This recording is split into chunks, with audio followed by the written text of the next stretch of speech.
We begin today's shiur in the middle of Daf Zayin at the beginning of the new parak, the 11th parak of Yevamos. Before we begin the actual Mishnah, we will glance at the side where we have a nosei, a mivneh heading. As you will get into the Gemara, you'll see diamonds that indicate makoros, sources, be'inyan misha onas isha, someone who had raped a woman, ma dino legabi krovosel, what is the law regarding his relationship, his ability to marry her relatives. So now the Mishnah. Noisin al ho'anusa v'al ha'mefuta. If a person had raped or seduced a woman, he is entitled, halachically speaking, he is entitled to marry her daughter or her sister. This, of course, is in stark contrast to a man who had married a woman. He is forbidden then to marry her sister or her daughter. Ha'oines v'hamefate al hanesua chayav. The case described here is if someone had, let us say, raped the daughter of his wife. So that is strictly forbidden. That's it's punishable by kores or whatever other necessary punishment the Torah mandates. Nosei Adam anusas aviv umefutas aviv, anusas benoi umefutas benoi. If a person's father had raped a woman or had seduced a woman, or if a person's son had raped a woman or seduced a woman, a person can then marry that very woman. A person can marry the woman his father or his son raped or had seduced.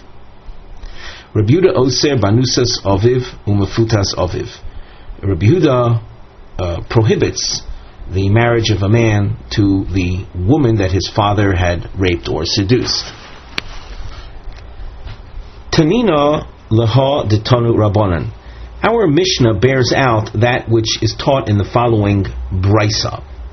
Onas isha muter lisabita. If a person had raped a woman, it is permissible for him to marry her daughter. Nosa isha asur lisabita. If a person had married a woman, it is forbidden for him to marry her daughter. The Gemara now raises a contradiction.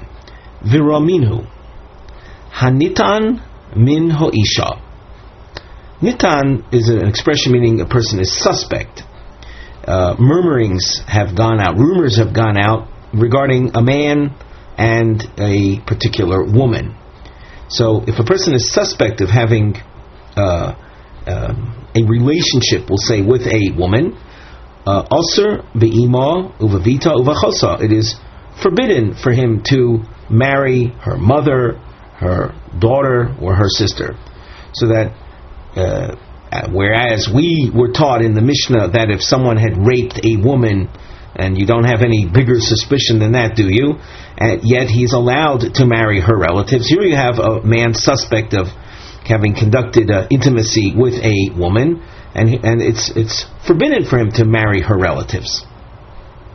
The Gemara answers midirabanan. The source here is a rabbinic restriction.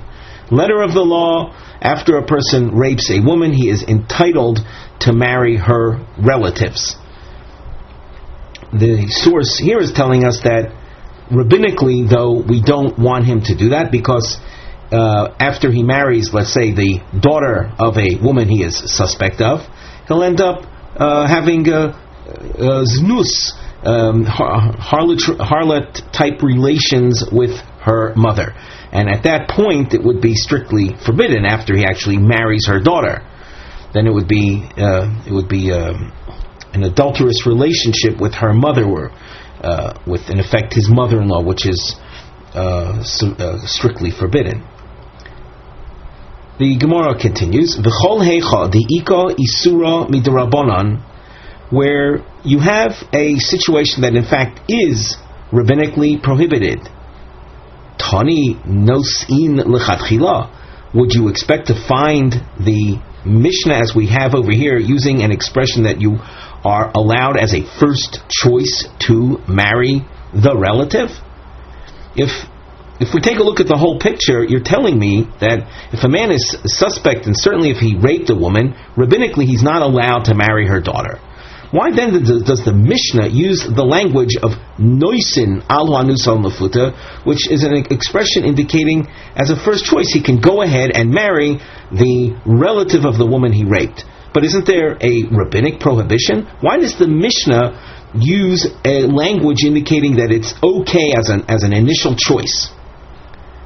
The Gemara answers that the point just made is correct, that if you have something that is prohibited rabbinically, the Mishnah would not use that as a first choice. However, ki tnan masnisen, the circumstances under which our Mishnah is speaking is la'achar misa, where the woman that was raped died. So if that be the case, so then marrying her relative would be a fine option as a good first choice, because the suspicion or the worry that the Rabbanan expressed is no longer present. The fear the Rabbanan had mentioned was that if you marry the relative of a woman you raped, when that rape victim, i.e. the relative of the one who you now married, is present, you'll be tempted to conduct a adulterous relationship with her, a forbidden relationship. But if she's dead, so then that problem, that fear doesn't arise. Mino hani mili, the tonu rabbanon. And you can see the diamonds are beginning to appear as we introduced earlier. These are sources regarding the halachas that we have mentioned till now. So from what is the basis of that which we have learned? Bekulon Nemar Shchiva. With regard to the list of arayas are the forbidden relations mentioned in Sefer Vayikra, the Torah uses the word Shchiva. And the Kan, regarding relatives that are prohibited because of one's wife, Nemar Kicha. There's a different verb form used. The verb Kicha, to take, to marry. Lomar Loch, Derech Likuchin Osro Torah. This tells us that the only time that these relatives are Ozer is only if the first one was married unto you. To make things a little more concrete, we take a look at the Rashi. We start with the Rashi. Dibra Masel Bekulon Nemar Shchiva B'chol Arayas B'Parsha Kedeshim Tiyu. In all the forbidden relatives mentioned in that section of the Torah, B'Kalosoi, B'Dodosov, B'Zochur, B'Behema, forbidden intimacy with one's daughter-in-law, one's father's brother's wife, or homosexual relations, or bestial relations. You find the word Shchiva. Shchiva literally means lying together, but that's the word for intimacy.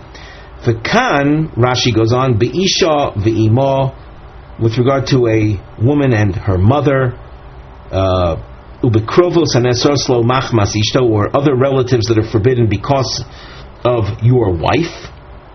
In other words, because you married a particular woman, a new set of forbidden women are featured. Nemra, Rashi goes on, Nemra kicha, ish asher yikach es isha ve'esima. So you see the verb yikach there. Another pasuk says v'isha el achoisa lo sikach, where the pasuk warns against marrying one's intimacy with one's wife's sister. So you see the word kicha. This, we were taught, tells us derech likuchin. Rashi says shahoisa rishoina lekuchaso, where the first woman was someone you married. Then chayov al hashniya kisheba leha, you'd be guilty for intimacy with the next woman mentioned in that parsha. With regard to the second woman, let's say the first woman mentioned was the woman you married, and then this next woman mentioned in the pasuk is her mother. Well, with regard to her mother, likuchin, meaning marriage, is not an option. It's not possible. The holo tafsibo kedushin wouldn't take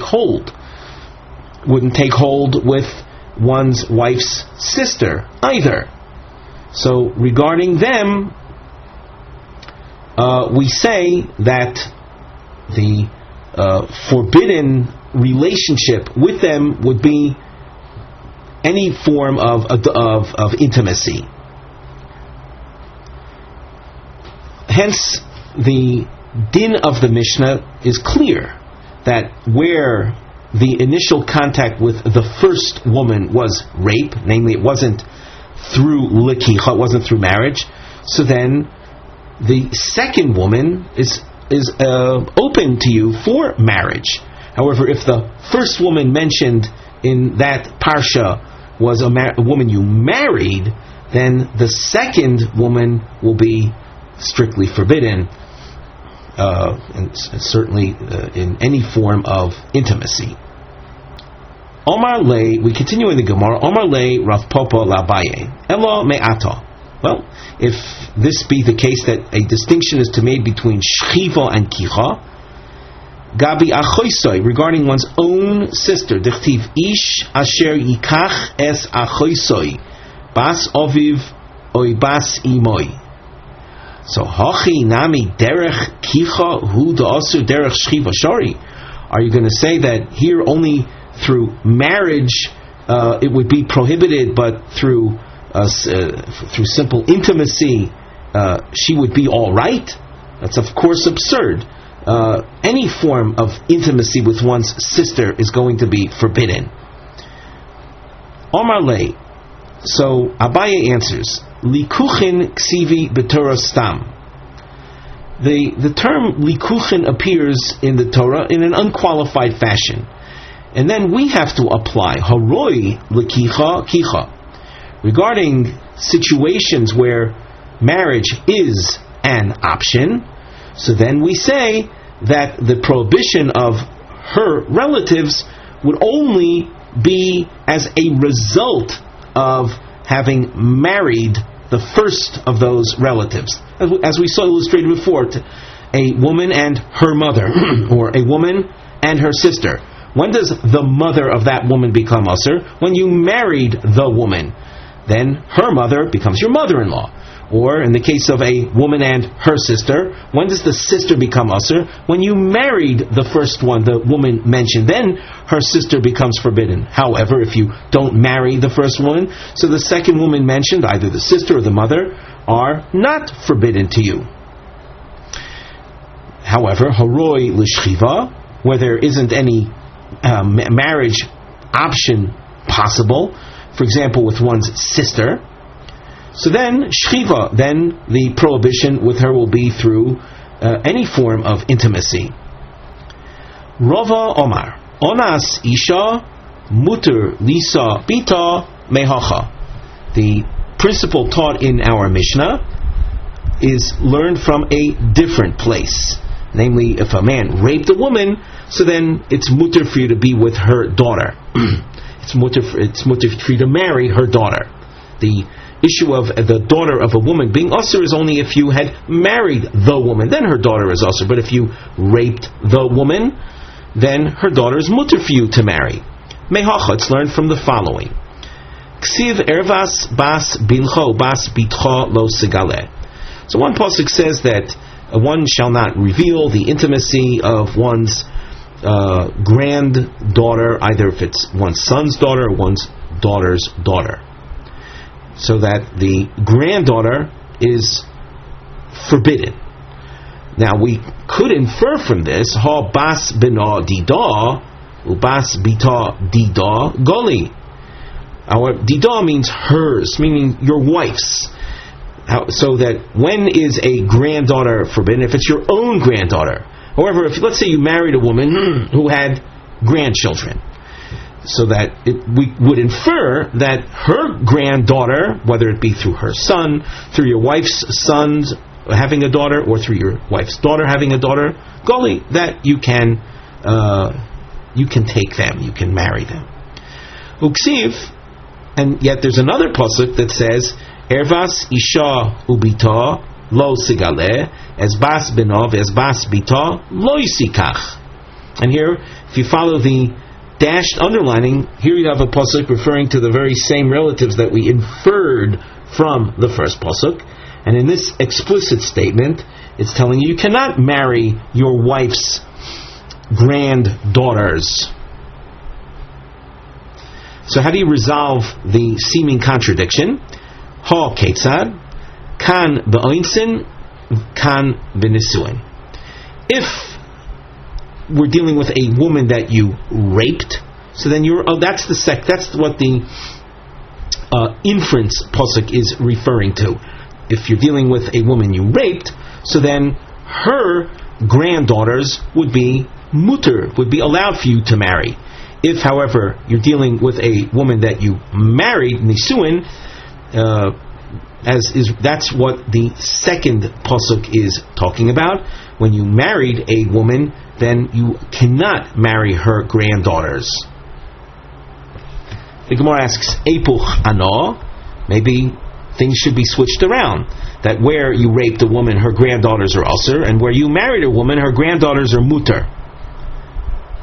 The Gemara answers, Arayis she'er ksivu. When we're dealing with forbidden relations, you find in the Torah the word she'er appears.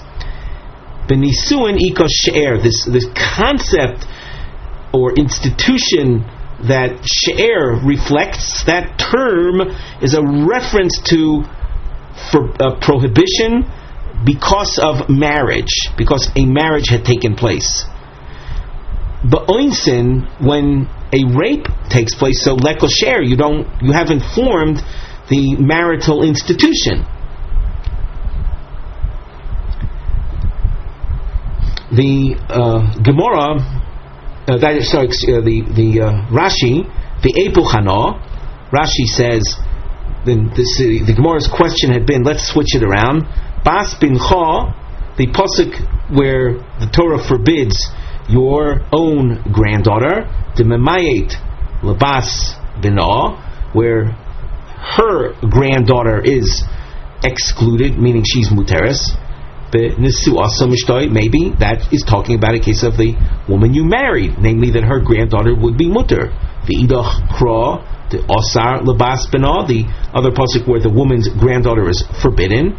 The afagav delav mine, even though it's a grandchild, it's not through you. Be'anusa mukminon lei, it's a woman that you happen to rape. In other words, even if it's a granddaughter, not as a result of your having raped the woman some time ago. It's a woman that you raped, and she happened to have her own granddaughter.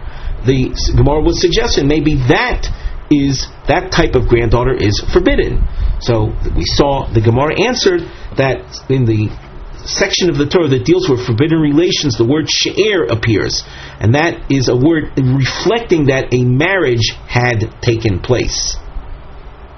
And as we said, only the granddaughter of a woman that you married would be forbidden.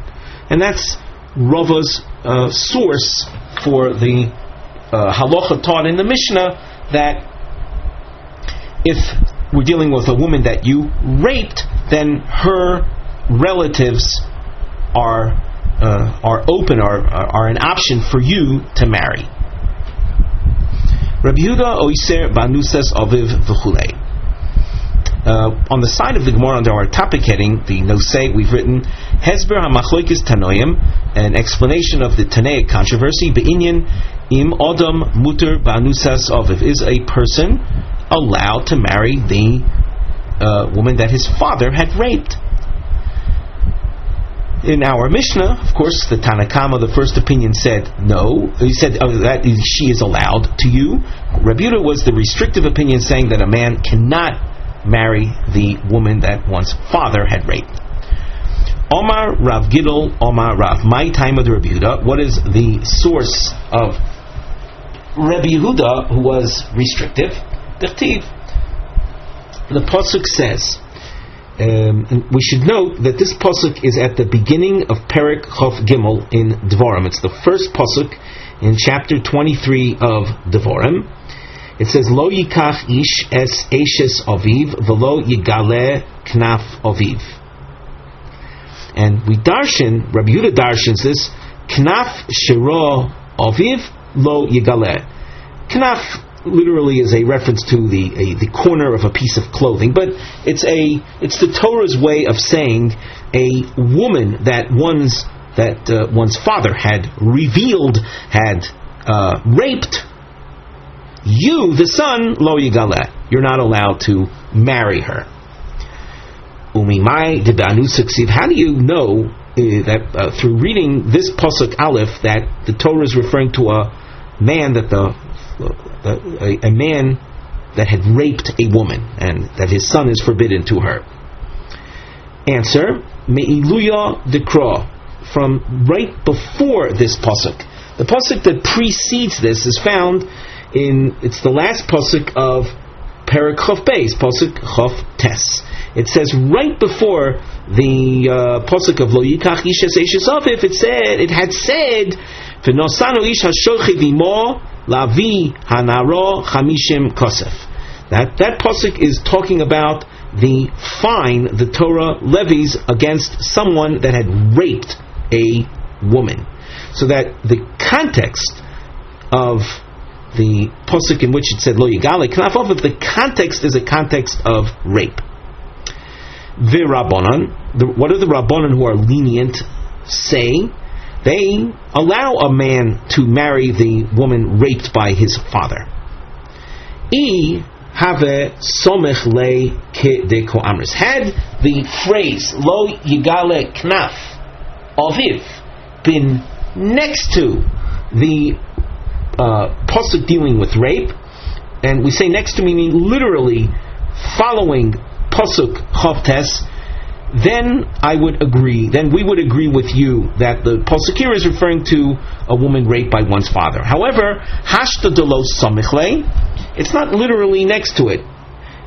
Why? Well, what do you mean by that? Because when you finish pasuk Chof Tes, the first phrase that you encounter afterwards is Lo Yikach Ishes Eshes Aviv, the prohibition of marrying one's father's wife. The pasuk is not referring to a rape victim at that point. Only the latter part of the pasuk deals with something else. Lo Yigale Knaf Aviv. Therefore, it's in the eyes of the Rabbanon, it's not reasonable to suggest that Lo Yigale Knaf Aviv is in fact talking about rape because of the gap that exists between Lo Yigale Knaf Aviv and the pasuk that dealt with rape. So the Gemara continues, Hashto delo somichle, now that in fact it's not right next to it, Miboya le, the Rabbana need the knaf part of the pasuk, the Rav Onan, for Rav Onan's teaching. The Amar Rav Onan Amar Shmuel, B'shemeres Yavam shel Aviv HaKosuv Medaber. The phrase Lo Yigale Knaf Aviv is referring to a woman that is the widow of one's father's brother. A simple case of Yevamos. One's father's brother died leaving no children, but he left a widow. The widow is waiting to marry the father of our subject. The son goes ahead and takes her, marries her, so he is violating Lo Yigale Knaf Aviv. Umay Knaf Aviv. What does Knaf Aviv mean according to the Rabbanan then? Knaf Haroi La'aviv Lo Yigale. The woman, we said that the term Knaf is a type of, maybe a euphemism, or it's an expression that refers to the woman. And so the pasuk means according to the Rabbanan, the woman that is fit for one's father, namely the widow of his brother. You, the son, Lo Yigale, should not expose, should not take her. The Gemara asks, if you're looking for a pasuk to answer to prohibit the wife of one's father's brother, there's already a pasuk for that. V'teipuklei mishum doidoso. The pasuk in the Parsha of Arayos mentions one is not allowed to marry one's doda, his dodoso, his doda. What is a doda? A doda is exactly this woman, the wife of one's father's brother. So she's already prohibited by a separate verse. What then do I need lo yigale knaf ovid for? The Gemara answers, la'avor olea b'shnei lavin, that the wife of one's father's brother is prohibited on 2 counts. There would be 2 negative violations violated if one marries one's father's brother's wife. The Gemara asks, but still, isn't she forbidden the tepuk le mishum Yevama lashuk? You, the son, you're not the Yavam, you're the son of the Yavam. So you're an outsider vis-a-vis the woman in question. So is she not already proscribed based on the Isser of Yevama lashuk? The pasuk says, Lo siya eishes hameis hachutza lishzar, that a Yevama, in this case it's your father's sister-in-law, she's a Yevama waiting to marry your father, she is usher to you because of this prohibition. So what do I need lo yigale knaf ovid for, to restrict her? She's already restricted. The Gemara in its first answer says lav or alel b'shlosh lavin. In fact, if one were to marry the shemeres yavam of one's father, he would be in violation of 3 negative commands: the lo yigale knaf ovid, lo siyesh hameis hachutza lishzar, and the isur of dodoso. The boyas emo. Another explanation is liachar misa. If we're talking about a case where one's father had died, when the son married her, so then the violation of Yevama lashuk falls away, because Yevama lashuk is only has relevance when the woman is waiting for the Yavam. But if the Yavam, in this case the person's father, died, so that prohibition falls away. So regarding the last question, isn't one's father's brother's wife also because of Yevama lashuk? So the first answer the Gemara gave was, yeah, that would be an additional lav. The second answer is that it's not relevant in our discussion. In other words, the pasuk of lo yigale knaf oviv is answering a woman, namely one's father's that one's father's brother's wife is usher even after one's father died, when the Yevama lashuk prohibition would not be relevant. The Gemara continues at the top of Omid Beis.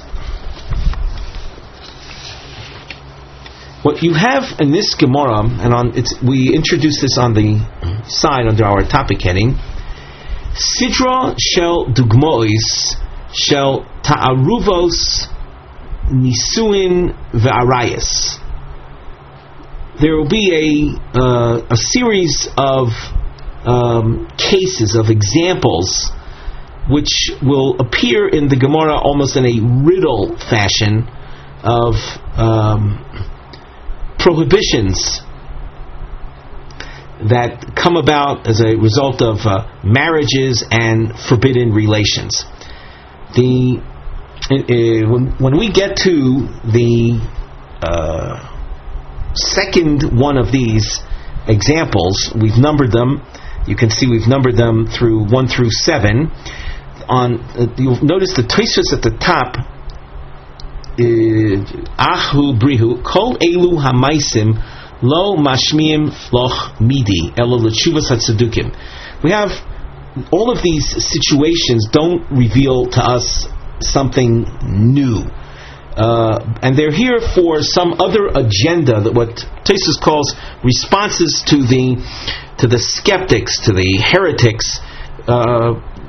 Tosfos is obviously referring to something of a deeper nature, some type of philosophical issue that the Gemara had to confront because of the scoffers, the skeptics, the deniers that we call the Tzedukim.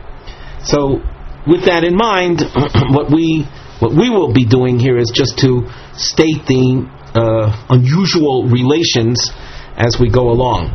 Our hope is that the diagrams or the charts that we provide will be of some assistance. So, as we say, all of these cases will appear in a riddle form.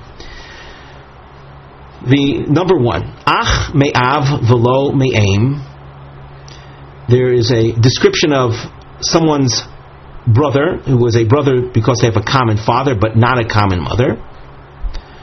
V'hu ba'lo de'aim, and that brother is also the husband of my mother.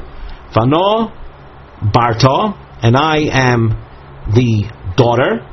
V'ano barta de'in, to say, and I am the daughter of his wife. Well, how can we account for that? So, based on what we would see in Rashi, we have a diagram, number one, and you can see here a gentleman by the name of Yankiv. He raped a woman, and through that rape you see a bas, a daughter, appears, and this Yankiv also married a woman and had a son, Ruvain. Ruvain, Yankiv's son, went ahead and married the Anusa, the rape victim of his father. So, in this scenario, you have the daughter that we circled, the bas, is viewing Ruvain and saying what we said in the Gemara, that when this daughter is speaking, she's saying, this Ruvain is my brother because of a common father, not a common mother, and this Ruvain is my mother's husband, and I am the daughter of that lady.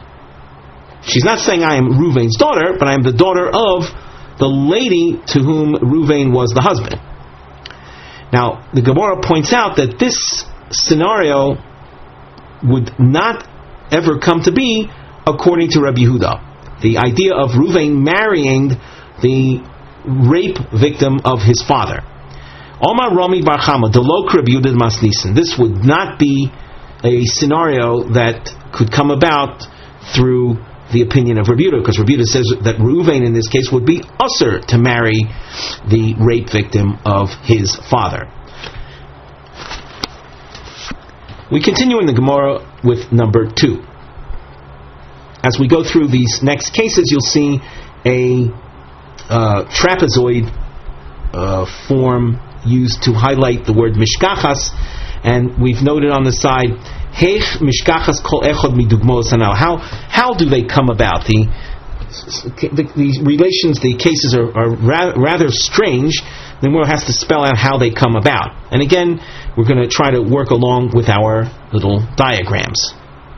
Number 2, Achu, he is my brother. Ubrihu, he is my son. Achte, Ano, Dahai, Dedarino, Akaspoy, and I am the sister of the one I am carrying on my shoulder. So you have a woman speaking and saying that the person she is describing is at the same time her brother, her son, her brother, and her son, and I am the sister. Of course, he's my brother, so I'm the sister of the one I'm carrying on my shoulder. So the Gemara says mishkachas law. This case could come about, and keep one finger on the chart. Be'ovid kechavim habo al bito. An idol worshipper had intimacy with his daughter, and that through that intimacy a son was born. So the daughter of that idol worshipper would say regarding the son that he is at the same time my brother, because that bas and the yeled in the chart have the same father, so that makes them brother and sister. And it's also accurate to say regarding that yeled, that child, that it's the daughter, it's the child of the bas. She bore him, and she's also carrying him around, so she declares, I am the sister of the one I'm carrying around on my shoulders. Number 3. Shamaloch bri bas achtech ano. Hello, my son, I am the daughter of your sister. The Gemara explains, how can someone say that? Mishkachas law, this could come about, the oivei kechavim, in the case of an idol worshiper, habo al bas bito, who has intimacy with his granddaughter. So that in the story we saw, the granddaughter would be saying regarding a child born out of that union, she would be saying that you, the yeled featured there, are my son, and regarding herself, I am the daughter of your sister. If you note, the Akum had this daughter's mother, and the Akum also bore the son. So the bas speaking in the pasuk is the daughter of the yeled's sister. Or let's say that again, that I am the daughter of, as we said, the sister of the yeled. And that yeled and the mother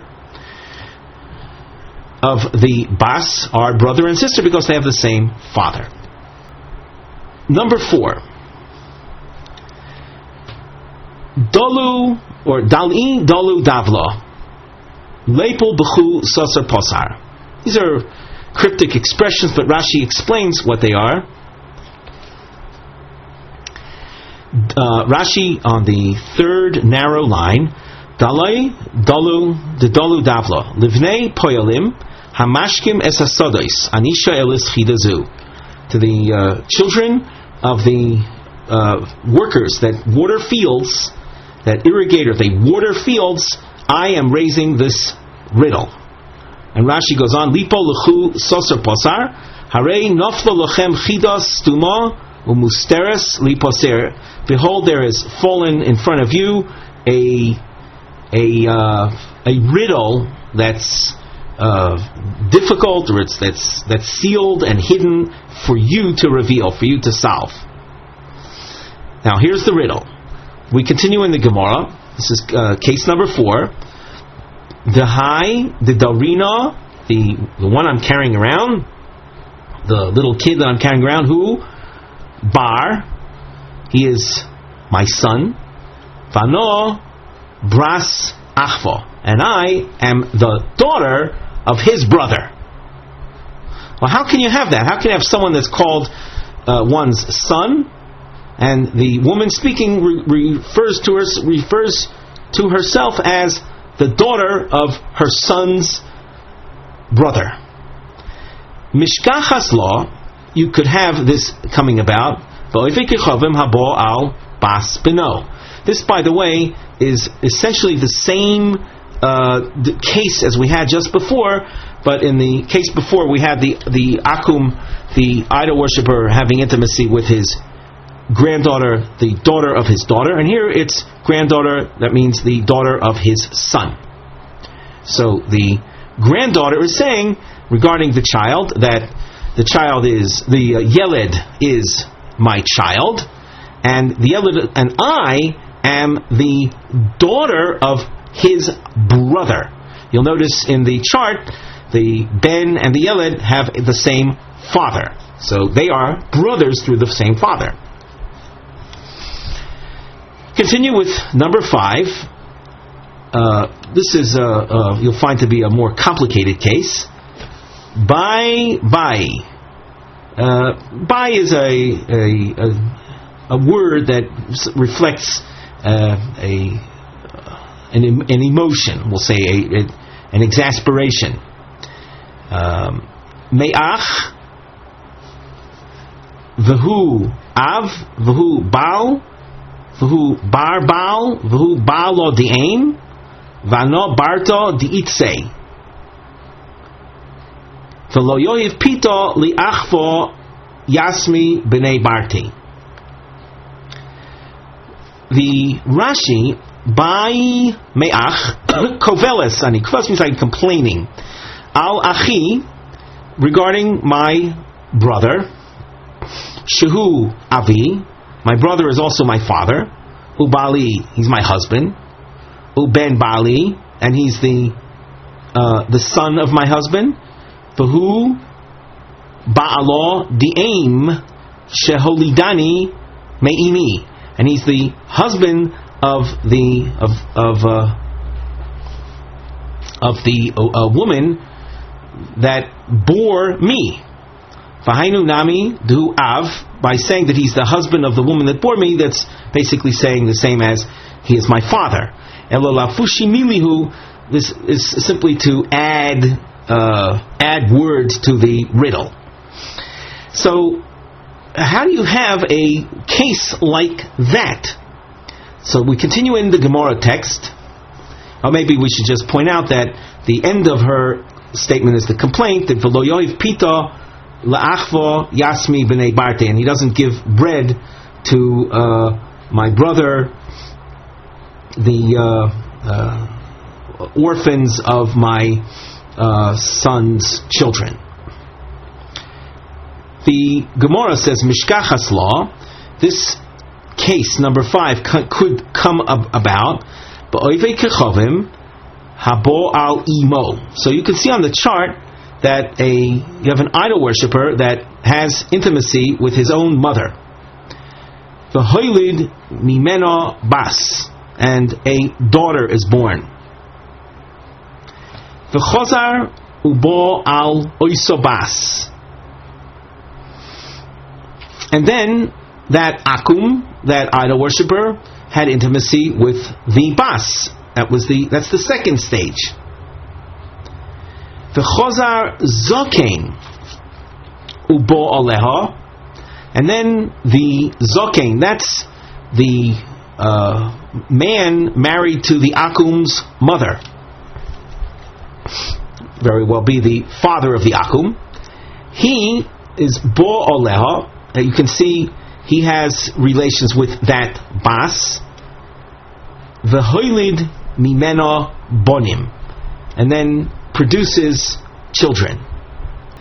The Rashi dibur hamaschil v'chozer hazokein. Rashi says oviv shelzeh, the father of the akum, v'ka'omro hach bas al ovia hachi. And the bas there is saying this, that we the riddle about her father. Tehu achia minoaim, that when you look at the bas, so you'll notice that the akum and the bas have the same mother. So that's achia minoaim. And in the riddle we saw, she says, Me'ach, meaning I complained about my brother. V'gam Aviyahu, and you could see that the akum is also the bas's father. Ubayla, and her husband, because shechozar ubo aleha, because akum then had intimacy with her, so that's like a husband. Uben baila, how can akum be described as the son of her husband? Because the akum's father had relations with her also, making the akum the son of her new husband. And the hoilid bonim, and that union produced children. So, and that was the concluding phrase, is he doesn't feed lo yohiv pito la'achvo yasmi b'nei barte. Rashi says, Li'achvo yasmi b'nei barte, elu b'nei hazokein. This is a reference to the children born because of the union between the zokein and the bas, shahoilid mimena, that were born through her. Tahavu achin me aviv, they are in effect her brothers by looking at the father, because the father and she in turn have the same origin, and they are also b'nei barte. They are the children of the daughter. Again, if you follow the chart, you can see this after spending time analyzing it. We continue in the Gemara. Before we move on, let us just clarify the last comment that we were addressing. The end of her riddle, we'll say, she said, "V'lo yoyiv pita la'achvo yasmi b'nei barte." The bas in example 5 was saying regarding her husband, or actually regarding the akum on our chart, that he does not feed the children that resulted from the zokains cohabiting with the bas. Those children are the akum's brothers. That's the expression she said, that he doesn't give bread la'achva to his brothers. How are they brothers? Because those children, the bonim of that union of the zokin with the bas, the bonim and the akum have the same father, namely the zokin. So they're brothers, and they are also the children of his daughter, the akum's daughter. Well, who's the akum's daughter? The bas. The bonim then in that diagram are the children. They are b'nei barte, the children of his daughter, of the akum's daughter. Let's go on now to case number 6. Ano v'at achi, ano v'avuch achi, ano v'imoch achi. I am your brother, I and your father are brothers, I and your mother are brother, sister. How can you have a case like that? Mishkachas law be'oivei kichavim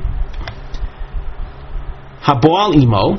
You can see in diagram number 6, you have akum has intimacy with his mother. V'hoilid mimeno shtei bonos, and produces 2 daughters. V'chozar ubo al achas mehen, and then the akum had intimacy with one of them, and that produced a son. That's v'holid mimeno ben, and they bore a son. V'karyo lei achte de'ima v'ka'omro lei hochi. She, the bas that we featured on the chart, is speaking about that ben, and says as follows: Ano v'at b'nei achi, that you and I are the children of brothers, sister. So you can see by looking at the chart that the bas that we've circled is addressing the ben that we squiggle underline, and she is saying that the 2 of us are brothers being brother sister. We have the same father, the akum.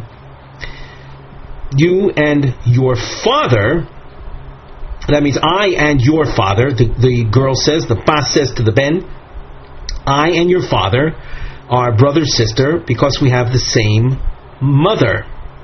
Again, your father and I have the same mother, and you can see that as well, emo, in the chart.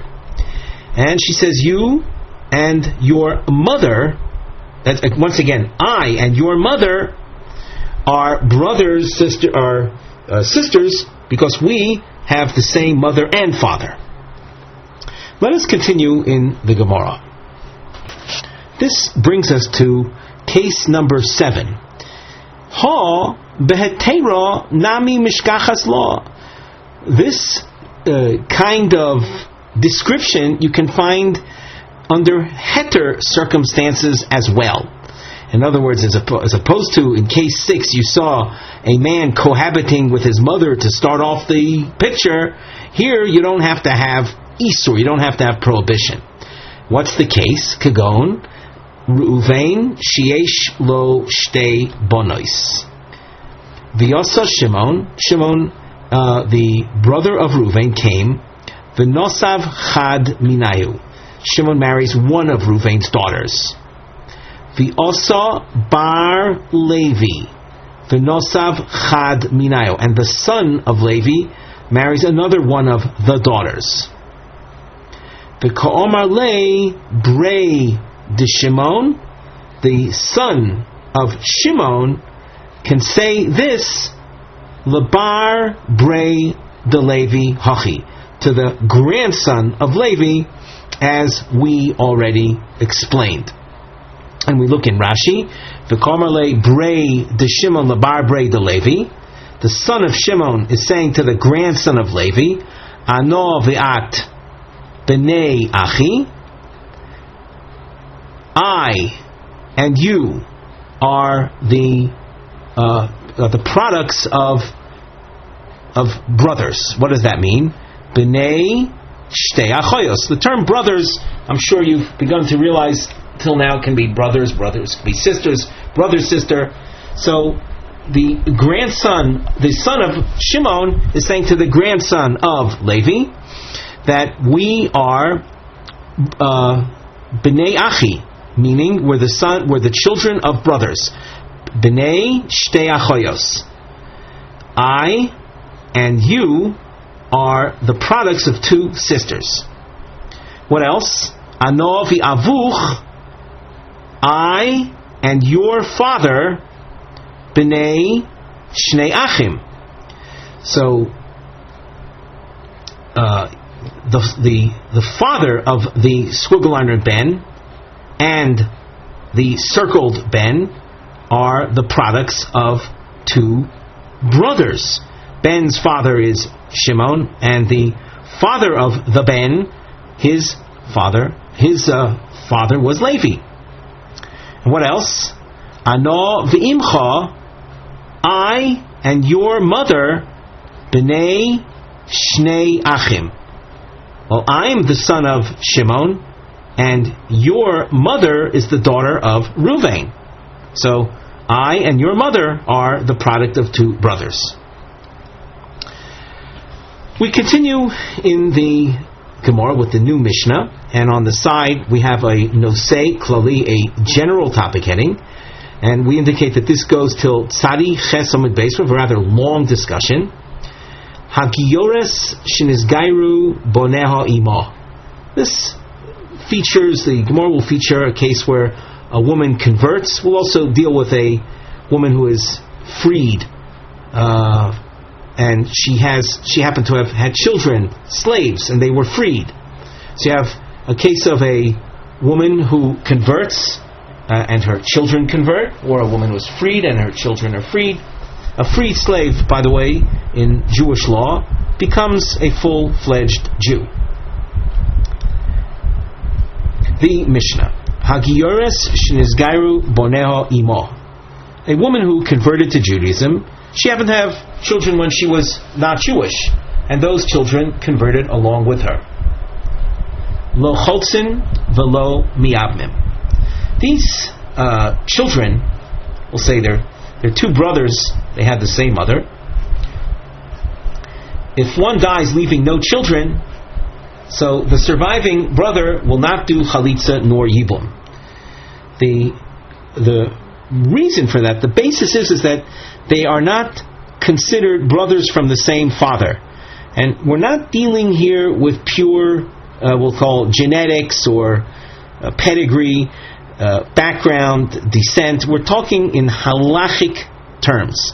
And in halachic terms, the issue, we'll say, or the institution of fatherhood with regard to idol worshippers is we could say is non-existent. The Rashi says, Lo cholzin, the achvo min ho'av bo'inon. In order for chalitza and yibum to take place, you have to have brothers from the same father. V'ger ein lo she'er ha'av. A convert doesn't have, we'll say, a relationship, a connection to his father. The rachmona afkirei kezera behemos shenema v'zirma susim zirmasam. The Torah declares it hefker, meaning, we'll say, no connection. We continue in the Mishnah. Afilu hoyrosu shel rishon shelo b'kedusha v'leidosoi b'kedusha v'hasheni hoyrosu v'leidosoi b'kedusha. This point of lo cholzin v'lo miyabim will exist even in a case where the conception of the first of the children was shelo b'kedusha, means before conversion. He was born after the mother converted, and the second boy was conceived and born after the mother had converted. So as far as their brotherhood is concerned, they were both born from a woman that had converted. However, the first one's conception was before conversion. So the issue of fatherhood, of creating, let's say, brother through same father, that doesn't exist over here.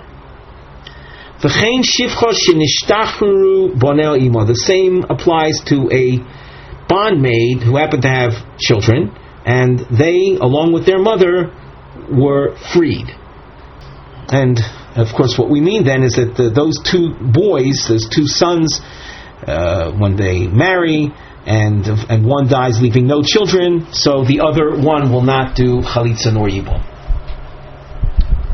B'nei Yudin Amsa Ishtachur. The children of Yudin Amsa. The Gemara opens with a case involving a bondmaid, and she had children, and they were freed. On the side of the Gemara, we should note the topic heading. We have Shnei Achim Avodim Shnishtachu, two brothers that are slaves that were freed. Rabbi Acho Bar Yankiv Hitir Lohem Leminsav Noshida Dodi. Rav Acho, you will see in the Gemara, who we feature with a firebox, what he is about to say will be the central point around which the Gemara spends a lot of time, hence we use this marking. Rav Acho will tell us that a halacha, or a point that's not related to Yibum per se, but these two fellows, even when they're both alive and they happen to have married women, at one point each one can divorce their wives, and the other one marries the women. Call it wife swapping or wife switching, but of course not while they're still married, but a divorce takes place. If you have two regular Jewish brothers, that would be forbidden. If a man's brother divorces his wife, you cannot marry her. That's grushas achav. That's the divorcee of your brother. It's strictly forbidden. However, when we're talking about two men that happen to have been brothers when they were slaves, but they were then freed, there is no longer any halachic relationship between them. And if they're not related, there's two strangers, that if Mr. A divorces his wife, Mr. B can marry her. So now the Gemara continues.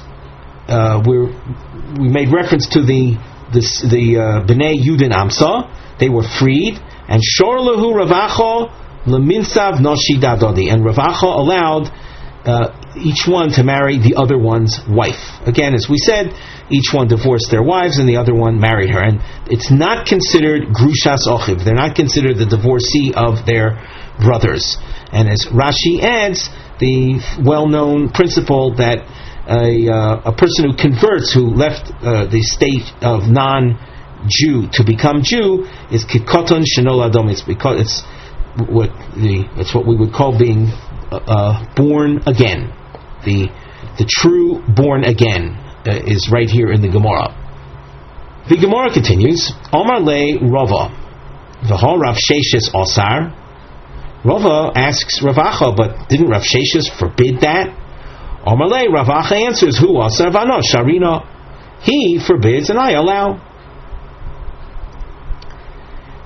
The Gemara goes on with a few different cases. When we speak about brothers, min ho'av v'lo min ho'aim, if they're brothers because they happen to have the same father, the same idol worshipper father, but not the same mother, kuli almo lo pligi deshori. Everyone agrees that Rav Acha's heter applies. That means even Rav Sheshes would allow that.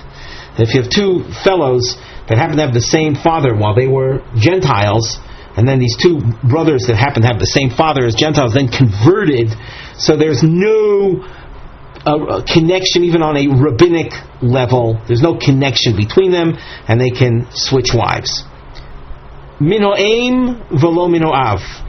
If you have two brothers that happen to have been born from the same woman, and then they converted, and they did not have the same father, Kule almo lo pligi da osir.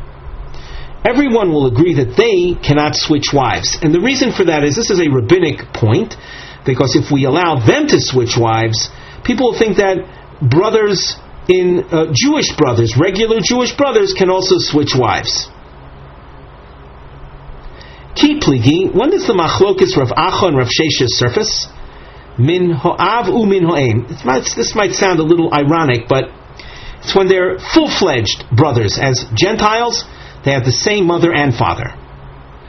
You see, in terms of the way to approach this, you might say that the motherhood element is a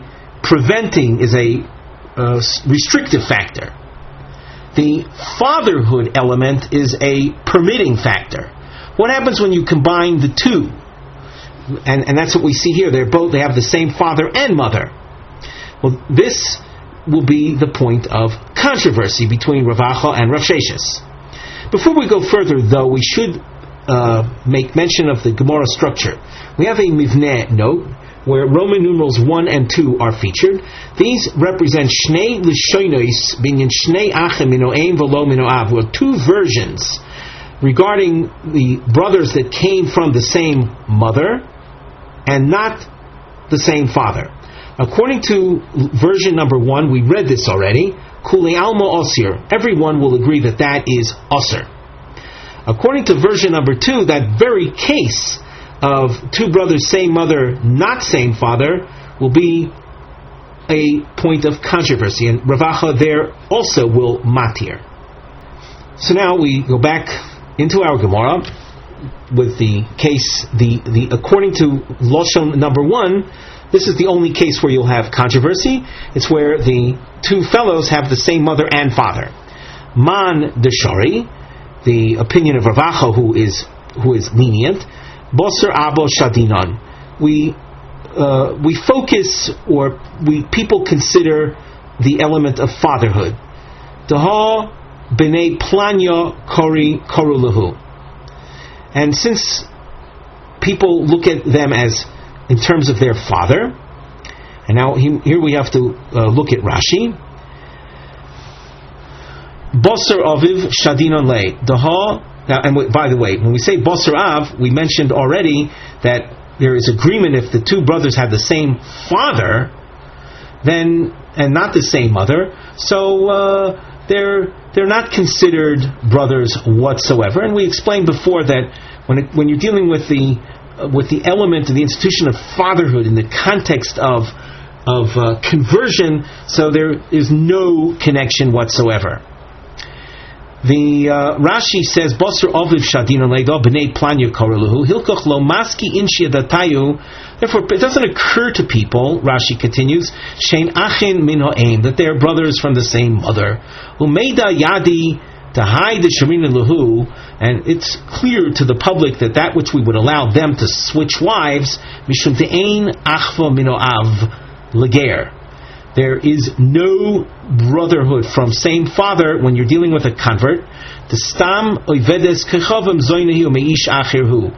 Your basic idolatrous woman doesn't keep to the same man, and therefore, in the eyes of the public, they know that you're dealing with idolaters that converted. They probably don't have the same father, even though we're saying they had the same father. Not so in the eyes of the public. So, if you have brothers that had the same mother and father, according to Rav Acha, the emphasis the public places on their father element, and as such, there is no father element that plays a role when you're dealing with idolaters that converted. We continue in the Gemara. V'Rav Sheshes. Let's read that line again, though. Man deshori boser abo shadinon. They follow their father. Zaha b'nei planyo koralu. People call them the sons of so and so man. Rav Sheshes, who is restrictive, koralu nami b'nei plonis. The plonis, you can see the suffix indicates a female form. They are referred to also as the children of the same mother. And as a result, if we allow them to switch wives, people will say, in general, Jewish brothers can switch wives as well. V'ika di Amri. We continue in the Gemara with the second version, and that is Polig Rav Acha Bar Yankiv Afilu Ba'achin Min Ha'em. Rav Acha goes all the way, and in all cases, when you're dealing with two brothers that converted, even the case of brothers that had the same mother are allowed after their conversion to switch wives if they should so desire. Umay taimo. Answer: why is that? Gershin is gayer, a person, a convert who enters Judaism, kikoton shenoladom, as a child being born anew. And if they're being born anew after their conversion, so they're not from the same. They're not halachically speaking connected. They don't have the same mother either. They're born as they arise out of the mikveh. The mikveh is their mother, if you will.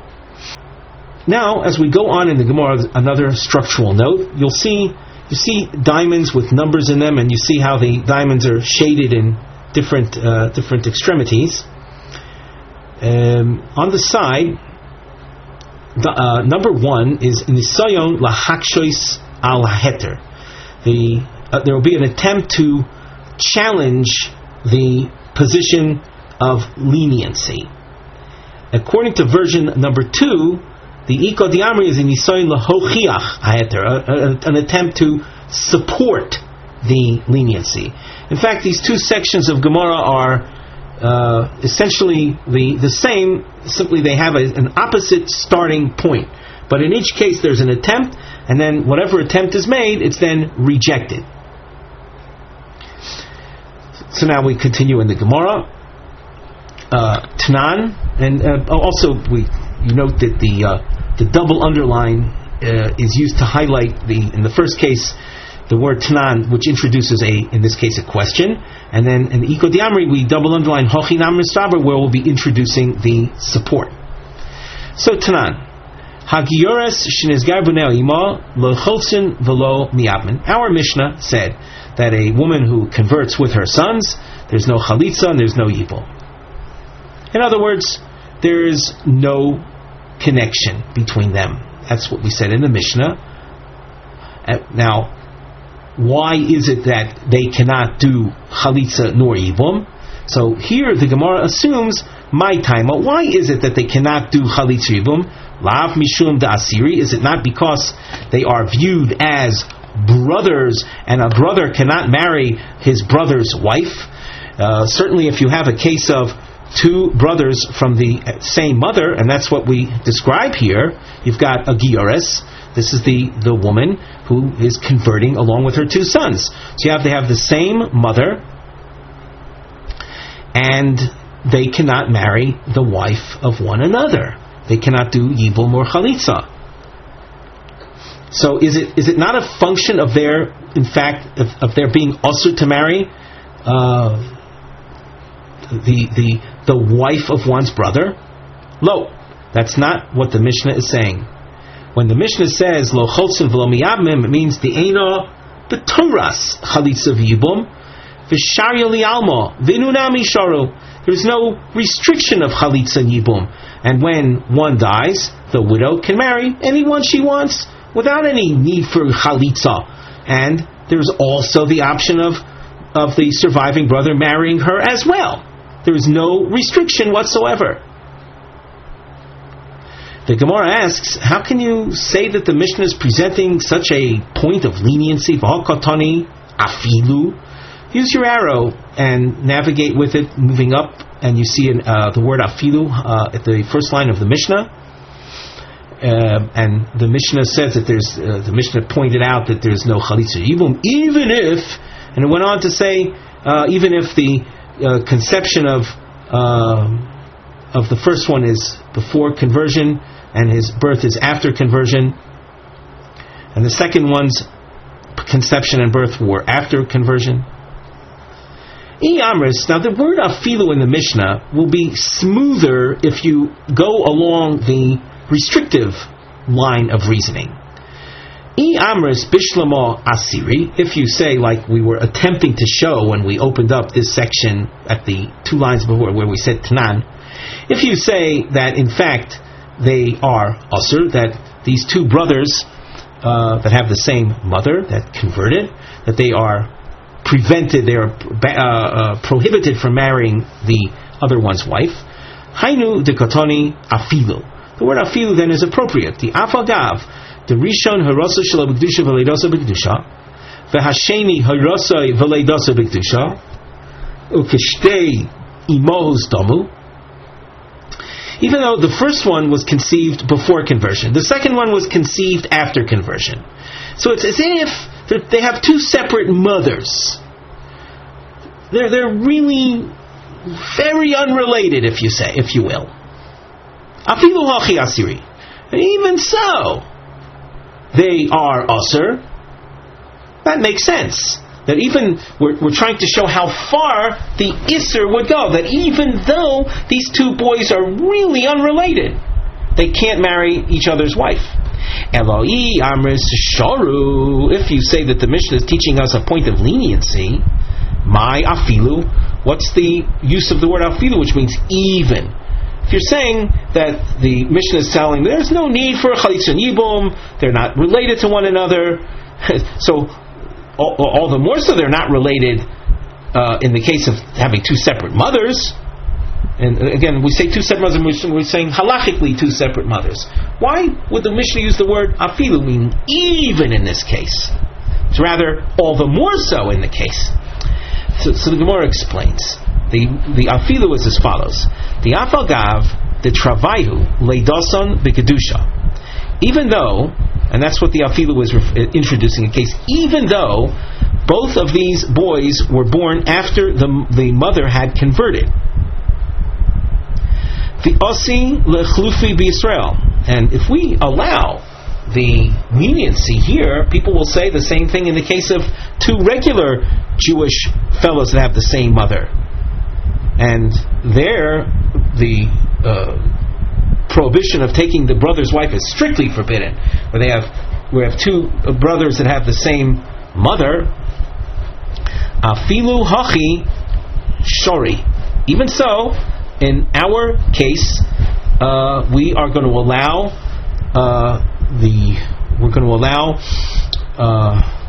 upon the death of one, the widow to marry without chalitza. So that even though in a case of Yisrael, of two brothers, we can't allow the widow to marry out without chalitza, here we're not going to worry about that confusion. the Rashi on the third line under the Gemara text, Yafagav the Travayo Leidosan B'Kedusha, the Asil Chlufi B'Yisrael. People, if they see here, in the case of the conversion story, where both boys were born after their mother had converted and will let the widow of one to marry without chalitza, and there's the fear that people would come to the same conclusion when you have the widow of a regular Jewish man, ulamishri Yevamo l'shuk below chalitza, and then come to allow a Yevama to marry out without chalitza, filo chisharu li alma. Even so, in the case of the Mishnah, we will allow the widow to marry out without chalitza. The meida yadi the yibum ino avhu. Everyone knows that the dinim of yibum are dependent on brotherhood from same father. The oivei kechavim ein lo av. And when you're dealing with idolaters, so the concept of having a father connection to the offspring doesn't exist. Again, in halachic terms, v'dafka le'alma. And as far as the heter is concerned, when we say that the widow of one of the two brothers can marry out, specifically to marry lashuk, avalididhu. But as far as the other brother marrying her, moidi ravacha dafilu kores deishasach ishika kevan deleidasan b'kedusha. When you have that specific case of the two boys born from a woman after she had converted, so they are brothers from the same mother, and in such a case, the wife of one's brother from common mother is strictly forbidden. When Rav Acha said that they are mutter to them, to one another as well, that was Aresha Ka'omar V'lo Asefa. That was referring only to the case where the two brothers were born before the mother had converted. They're not related whatsoever. So now we go back to the Gemara. Ika the Amri. Now another version. Ochi nami mistabro deshoro. Here the Gemara wants to show that the two brothers that had converted are mutter, like Rav Acha said, to switch wives. Dikotani afilu. The Mishnah had used the expression afilu. I amris bishlama sharu. If you say that the Mishnah is telling us a heter, that when the Mishnah says there's no need for chalitz or yibum, it means that the widow of one can marry lashuk without any concern of yibum or chalitza. The other one, the brother, is not considered a brother. He's not considered the brother of the deceased to do the mitzvahs of yibum. So if you say that the Mishnah is telling us heter, so then the term afilu is appropriate. The afagav, the travayu leidosan b'kedusha, that even though both in the second case of the Mishnah, the case where they were both born from the mother after she had converted, the asi lechlufi b'Yisrael, people will look at them as regular Jews and think that in regular Jews, a woman when a woman is left a widow without her husband having left children can go marry without yibum and chalitza. The Mishnah is telling us, even though that's a possible point of confusion, we're not going to worry about that, and we will allow them, the two brothers that were born from the mother after she converted, where the first brother was conceived before she had converted, that there's no yibum expectation, no yibum requirement whatsoever. So the term afilu is quite appropriate if you say that the Mishnah is teaching me a point of leniency. If you say that the Mishnah is telling me a point of restriction, afilu, what's the what is the word afilu doing here?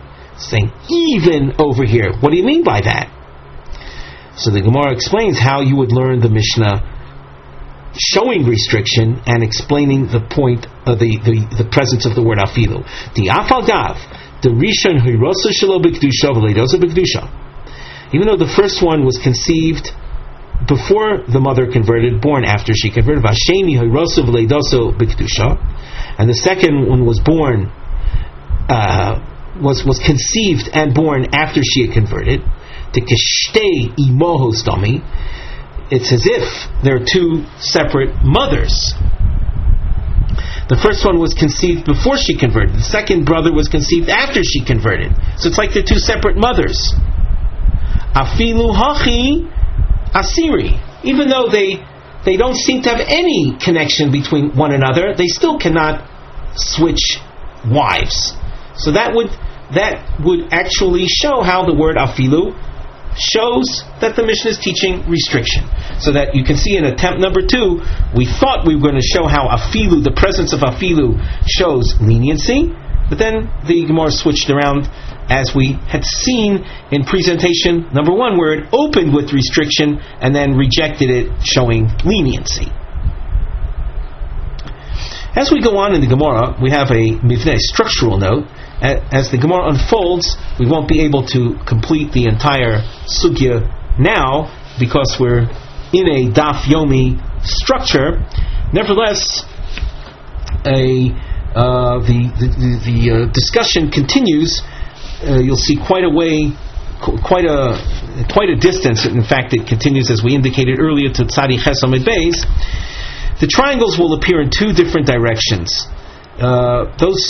And under our mivneh heading, Hoichachos Bishnei Kivunim. These are proofs or sources in 2 directions. With the inverted triangle being the opening triangle, this is Lahakshois ala heter shel Rav Acha. This will present a challenge to Rav Acha's heter. The upright triangle will be l'sayea u'lehochiach divrei Rav Acha. Actually, an attempt to support and prove the approach of Rav Acha of heter. So let's start the discussion, or continue. Toshma. You're going to see a Tanaic source that has a series of diamonds in it, and on the side we indicate these are Gimel Dargos, or Mikrim Shel Gerus Achim. 3 levels, 3 cases involving conversion. Shnei Achim Te'umim Gerim, 2 identical twins that converted. And in describing 2 identical twins, it's very clear then that they have the same father and mother. V'chein Meshuchrorim, likewise freed slaves. And we dashed underline freed slaves because we had marked the Gemara the same way at the beginning of the Gemara. We also have a little star where you can align these 2 lines and show the connection. This is the case of Rav Acha, of Mishuchrorim. Lo cholzin v'lo miyabmin v'ein chayovin mishum eshes ach. There's no chalitza or yibum between them. If one of them dies childless, the widow will not do yibum chalitza, and there's no violation, if he does, of eshes ach. Eshes ach is punishable by kores, and if it's done unwittingly, so there would be a korban chatos, a sin offering, a sacrifice that would be brought. Not so over here. You can see that we have a brackets. The next 2 cases are so we'll say less germane to our immediate agenda.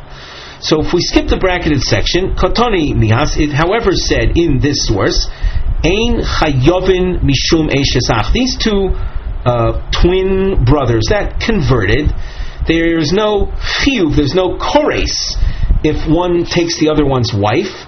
And now we infer chiyuva leka. We continue at the top of Tzadi Ches Amud Aleph, ha isura ika. There's no kores, but there is prohibition, and that is the question on Rav Acha. The Gemara answers, hu adin dafilu isura nami leka. In truth, there isn't even any restriction whatsoever. So then, why did the Mishnah present itself the way it did, saying ein chayovin? Says v'aidi deboy lemisna seifa. Since the latter part of the source, which we haven't read yet, says avol chayovin, you'll see that in the part that was in brackets, that there is chiyuv. meaning that in one of the later cases there is a strict prohibition of Eishes Ach, resulting in Kores. Tananami Reisha, the earlier part that we were basing our proof on, there it used the term Ein Chayovin, but it's not there for inference purposes. Only there it's stated in that fashion for, we'll say, Tanaic stylistic balance. The Seifa said Chayovin, so the Reisha says Ein Chayovin. But once again, the Reisha is not there to infer, but that though there's no chiyuv, there is an isur. No, there isn't even an isur. Before the second triangle is approached, you'll notice there's a bracketed section, and we explain on the side, Sograyim l'shem dilug, the brackets are for skipping purposes, kedei lishma retzef ha'chochos, in order to maintain a sense of continuity with regard to these proofs. B'soicha muva divrei rava shemasbir loma ein av l'mitzri. Within the brackets, the issue that we've been mentioning till now, that idolaters don't have we'll say a halachic father connection, is the source for that will be in the brackets. Now, we did skip on the bottom of Omid Beis, of Tzadi Zayin Beis, a bracketed section. Let's go over that now. The second diamond, Hoysa Hayrasan Shlo B'Kedusha V'Leidosan B'Kedusha. We have twin brothers. Their conception was before the mother converted. Their birth, V'Leidosan B'Kedusha, their birth was after she converted. In other words, you have a woman, while pregnant, converted. Lo Cholzin V'Lo Miyavmin, there is no Chalitz or Yibum between these brothers. When one dies, leaving a widow and no children, the surviving brother does not do Chalitza, there's no Yibum. Avol Chayovin Mishum Eishesach. If one of them marries the wife of the other, even the widow of the other, there is a violation of Eishesach. What we have here is a simple case of brothers from a common mother. These are, when they were born to a Jewish mother. So these are regular Jews in that sense, that they have the same mother, same Jewish mother. And as you know very well at this point in the Masechta, that the concept of marrying a brother's wife in the situation where there are no children exists only where they have the same father. Here they don't have that. They have the same mother. And when we said again they don't have the same father, even though we're dealing with twins, we indicated before that we'll say the seed of the idolater is considered disconnected from his descendants. So there is no brotherhood through same father. Hence, there is no heter whatsoever to marry the brother's wife. And that's the phrase, there would be a violation of brother's wife if the other brother marries her, or has relations with her. You have twins that are born to a woman that she had already converted before their conception. So they were conceived and born b'kedusha, in holiness in Judaism. Harehein Kisraelim l'chol dvreihen. They're considered full-fledged Jews regarding all halachic matters, and as such, there would be the dinim of Yibum and Chalitza. Those dinim would apply as well. And we read the Hemshich, the continuation of Gemara. We read it already, but we can read it again. Kotoni mias ein chayavim mishum eishesach. This Tanaic source said that with regard to two brothers that converted, there's no kores for eishesach. Chiyuv oleka ha isura ika. Here at the top of Tzadi Chesama, but there is an isur, and that would be a problem for Rav Acha. The Gemara answered, as we saw before, truth is that there isn't any restriction whatsoever. And if you thought that there was restriction because of the inference from the expression Ein Chayavin, no, Ein Chayavim is not there for inference purposes, but V'aydi D'boy L'misne Seifa, since the Seifa had to use the phrase, the Seifa which spoke about two brothers born from a woman that had already converted, they were full-fledged, they were brothers regarding the din of Eishesach, Avol Chayovin, there in the Seifa, Avol Chayovin had to be taught. Tana Nami Reisha Ein Chayovin. There the Reisha, for the sake of, we'll say, there's a Mishnaic style, it used the term ein chayafim. But once again, not to infer that even though there's no chiyuv, but there is kores. And as we mentioned before, the next triangle will appear after the bracketed section. But we will continue now with the bracketed section. Omar Rava. This is also, by the way, a long point. Omar Rava, ha de Omar Rabbanon ein av lemitzri. That which the rabbis have taught that there's no fatherhood with regard to Mitzri, literally Egyptians, but it really means idolaters. Lo tema, don't say the following. The following that don't say is a line and a word. We have singular quotation marks of what you should not say. Don't say mishum dishtufe bezima de lo yadia avo yadia chayshinan. Don't say because the idolaters are shtufe zima, they are immersed in abhorrence. In other words, the idolaters lead a life of looseness, of disgust, of no concern for morality, but and as a result of that, we'll say immoral lifestyle.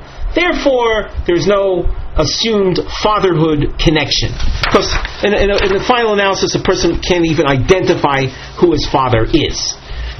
But if we could, so then we would say that there is an element of fatherhood. That's Abol Yediyah, but where you could know the presence of fatherhood, then we would treat them accordingly. All of that don't say that. Elo afilu diyadiyah nami lo chayshinon. Even in a case where where there is evidence of same fatherhood, it nevertheless plays no role. Daha shnei achin te'umin, two identical twins. The tipo achas hoyo v'nechlecho l'shtayim. A little bit of genetics over here, and bear in mind the date of the Gemara and its awareness of how identical twins develop. You see a description of a drop, a single drop splitting into two and then developing. That's the tipachas came from one man, the same father, and his seed. That particular drop, that particular cell, we'll say, split into two. V'kotani seifa, and it says in the seifa, lo cholzin v'lo miyabmin. Now, the din of chalitz and yibum applies where you have brothers from the same father. Now, here genetically they are brothers from the same father, but yet halachically they are not considered thusly. Shma mina, this shows us the fact that the Mishnah says lo cholzin v'lo, there's no yibum, even though genetically they are brothers from the same father, but halachically, no. This shows us afkure rachmona lezarei, that the Torah declares hefker. Hefker is something unowned. In our case, it means no connection between the children and their father. In the case of, when we're dealing here with the case of idolaters that then converted, that strips away any connection to their father. The pasuk says, "Besar chamorim besorim, v'zirmas susim zirmasam." The zirma is a reference to a flow, the seed that flows forth from a male. It's considered like the seed of horses, meaning no, just like in the animal kingdom, there's no father-son relationship. So too, when you're dealing with idolaters, and especially in the case of idolaters and their subsequent conversion to Judaism, there is no connection in fatherhood terms. As we said before, the sugya continues, and Mir Hashem, next time we will have that opportunity.